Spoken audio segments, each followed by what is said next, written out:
Koks teisingas kuodelis baleto pamokoje?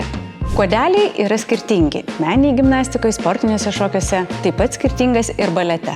O kodėl išvis reikia baleto kuodelio? Mes įrišame kiekvienoje pamokoje, todėl kad tai priklauso, kaip vaikas ateina nusiteikęs į baleto pamoką.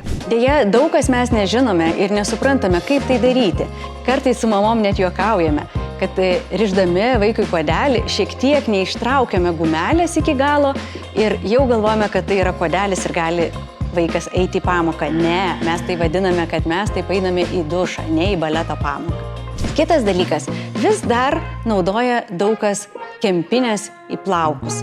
Mes sakome, kad ne, baletui mes protezų nenaudojame.